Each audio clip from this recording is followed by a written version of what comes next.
The Greens. Chers collègues, j'avoue que j'aurais aimé que ce Parlement soit à la hauteur de la fierté des Tunisiens qui ont su abattre le dictateur Ben Ali. Chers collègues, le dictateur est tombé, mais la dictature, la structure de la dictature existe toujours en Tunisie. Et aujourd'hui, il faut faire très attention.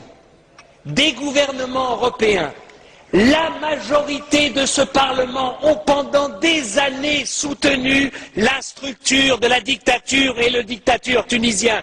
Encore la semaine dernière, la majorité des groupes refusaient un débat sur la Tunisie et refusaient une condamnation de Ben Ali. Ce qu'a fait la ministre des Affaires étrangères française, la ministre des Affaires étrangères, n'est que le dernier exemple de la complicité de l'Occident. Et pourquoi ?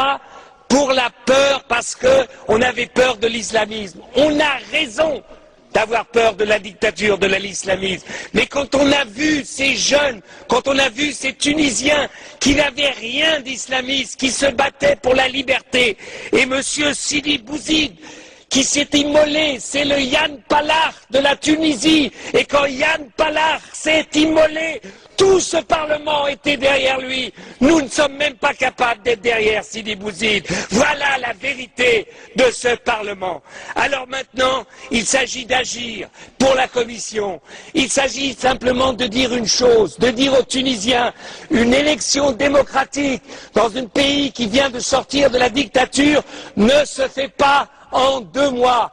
Il n'y a pas une base de démocratie. La liberté d'expression, les médias, les radios, la télévision n'existent pas. Il n'existe qu'une imprimerie d'État. C'est pour cela que je demande à la Commission qu'elle prenne l'argent de l'accord d'association et qu'elle mette cet argent au service de la liberté d'expression en Tunisie et non pas au service d'organisations gouvernementales tunisiennes. Deuxièmement, le gouvernement de transition n'est pas un gouvernement d'unité nationale. Pourquoi ? Parce que la majorité de ceux qui sont battus ou qui sont en exil ne sont pas encore rentrés, ne sont pas reconnus. Donc il faudra du temps pour que des forces démocratiques, non pas des forces qui avaient été reconnues entre guillemets par Ben Ali, mais des forces réellement démocratiques puissent se développer.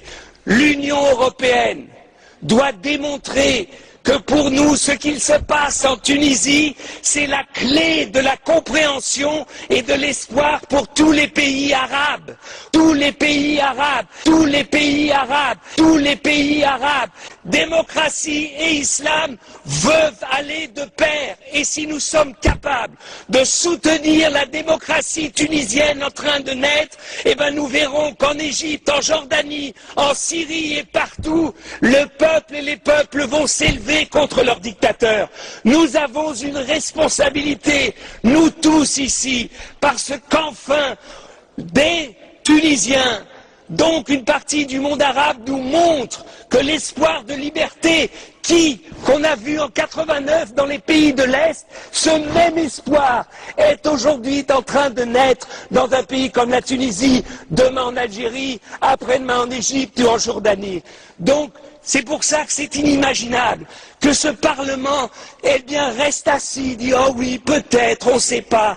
On ne savait pas en 89 ce qu'allait devenir la Pologne. On ne savait pas, avec Gorbatchev, ce qu'allait devenir la Russie. Si à chaque fois que les peuples demandent la liberté, on leur demande une assurance, qu'ils nous disent que c'est sûr que ça ira dans une direction, on ne soutiendra jamais la liberté. On ne la soutiendra jamais.